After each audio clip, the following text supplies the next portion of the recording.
저희가 준비한 7위를 먼저 살펴볼까요? 당분간 조민 씨의 부산대 의전은 졸업이 유지가 될 것 같습니다. 조민 씨가 부산대를 상대로 낸 입학 취소 처분 집행정지 신청이 법원에서 일부 받아들여졌습니다. 저는 고졸돼도 상관없다고 생각하고 있습니다. 시험은 다시 치면 되고 30에 의사가 못 되면 40에 되면 된다고 생각합니다. 가혹하다는 것이죠. 이 처분이 과연 신청인에게 인생을 송두리째 박탈할 만큼 그런 사유가 있는지, 그리고 재량권을 일탈 남용하는지 여부에 대해서 판단을 받기 위해서 신청을 제기했습니다. 어제 나온 판단인데 좀 읽어보겠습니다.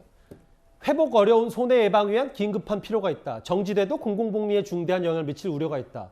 법원이 일부 조민 씨의 손을 들어줬는데 말을 제가 읽어봤는데 좀 어렵네요. 이현정 의원 좀 쉽게 설명을 좀 부탁드립니다. 뭐냐면 이제 이런 재판들 같은 경우에 보통 이제 본안 소송을 이제 내지 않습니까? 예. 일단 이제 근데 이제 부산대 의대 측에서 일단 결정을 내렸거든요.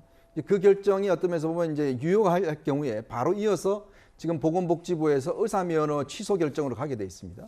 이제 그런 상황에서 이제 조민 씨 측에서 이제 이 집행정지 신청을 냈고요. 이게 이제 본안 판결, 즉 이제 앞으로 행정법원에서 본안적인 판결을 할 텐데 그런 본안 판결이 내려지기 전까지는 그 자격이 일단 유지가 된다는 거거든요. 예. 즉 조민 씨의 의사 자격증, 졸업 자격증이 이제 유지가 되기 때문에 나중에 이제 본안 판결이 나면 그때 이제 뭐 의사 면허가 중지가 된다든지 이제 왜냐 그때는 이제 학교 졸업이 안 된 걸로 되니까요. 그렇죠. 이제 뭐 고대 그 입학도 마찬가지입니다만은 그래서 이제 법원에서는 일단 본안 판결 받을 때까지는 이제 이게 유지가 된다라고 이제 한 것인데 예.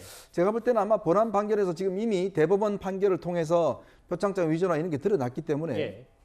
사실은 이제 이게 이 졸업 취소가 될 가능성이 높습니다. 솔직히 이야기해서. 이제 그렇다면 이게 좀 연장을 시켜주는 거거든요.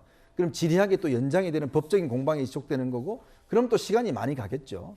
이제 그런 거기 때문에 물론 당장은 이제 아마 조민 씨한테 유리한 건지 모르겠지만 큰 틀에서 보면 과연 이게 또 어떤 도움이 되겠는가라는 그런 생각도 듭니다. 잠시만요. 저희가 이번 주제 잠시 접고 서초동 현장을 잠깐 연결해야 될 것 같은데요.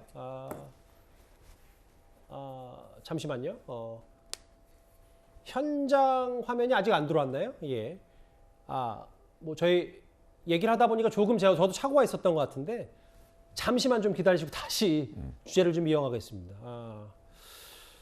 일단 의사 면허가 취소되는 거는 스톱이 됐고 전현 평론가님.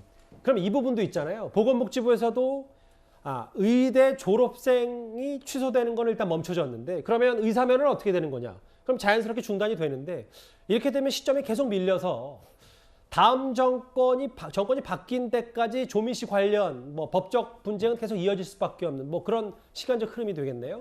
예, 그런데 보건복지부의 경우에도 이런 걸 자의적으로 판단할 수 있는 것은 아니거든요. 어떤 법원이 관련 판결이 나오고 부산대에서 조치가 나오고 그런 것을 근거로 보건복지부가 이렇게 절차를 중단했던 것인데 어쨌든 이번에 법원에서 집행정지 신청을 일부 받아들었기 때문에 시간을 두고 좀 보자라는 것으로 보입니다. 앞서 보건복지부가 5월 4일 의사면허 취소 관련 청문회를 개최하거나 11일 처분 결과를 통보하는 방안을 검토했지만 어쨌든 법원에서 이런 결정이 나왔으니까요. 이후의 상황을 보면서 절차적으로 되도록이면 정치적 논란이 없어야 되는 것이 또 행정을 담당하는 입장이거든요. 그런 부분에서 좀 천천히 진행될 가능성도 남아있다고 봅니다. 일단 보건복지부도 잠시 절차를 중단하고 의사면허 취소 여부를 대해서 이게 앞으로 좀 장기전이 될 것 같은데 법적 조민 씨의 의사면허 관련 얘기는요.